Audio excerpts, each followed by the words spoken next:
It's quick, it's easy, and they want us to do it. Lockdown consumers have been consuming like never before, and alongside big spending on electronics and pets, we've also been big on... We're out of beer. Last year, household spending on booze grew by nearly 15%, rising from $5.3 to a record $6.1 billion. During the pandemic, and because of online sales, what we've seen is many thousands more people being able to deliver alcohol. So you've now got all the local restaurants doing it.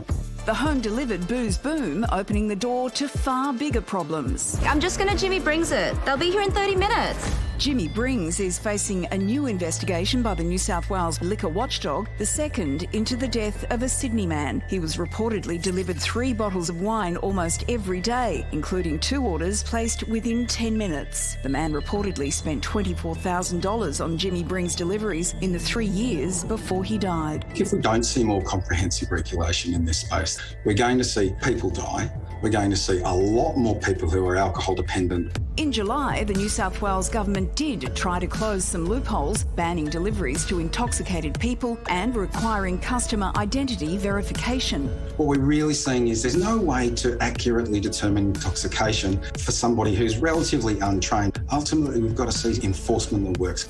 Endeavour Group, which owns Jimmy Brings, says the company strives to exceed legal and regulatory compliance. In response to the tragedy, it brought in measures including an automated system that red flags purchases which could be high risk. Industries know who's drinking, how much they're drinking and at what time. We've got to be looking at regulation around the types of promotions that are done. We need to make sure that we have mandatory checking, minimum 1 hour delivery waits, and the ability for people to opt out.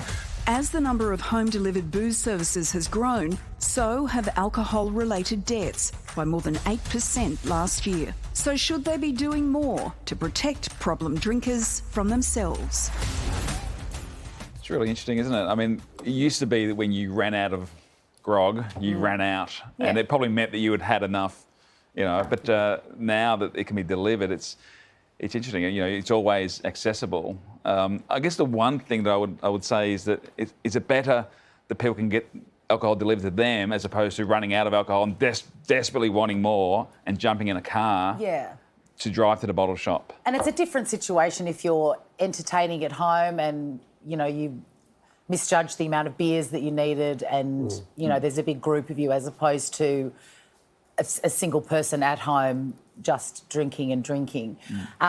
We had this discussion, you know, in the meeting before the show, and I really am reticent to be the poster girl for sobriety because it was a decision I made for myself after giving it a fair nudge in the first lockdown last year.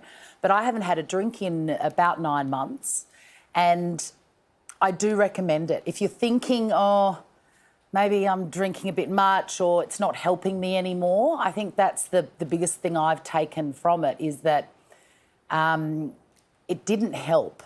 It didn't help. So with all the incredible pressures and anxieties and worries and being responsible for kids and, you know, their whole life has changed and you're their parent, you feel enormous guilt for that even though it's all out of your control, you kind of feel like having a few drinks is going to take the edge off, and it does. You know, a couple of drinks does, but eventually it gets to the stage where it doesn't help, and it certainly wasn't helping me, and my anxiety was through the roof.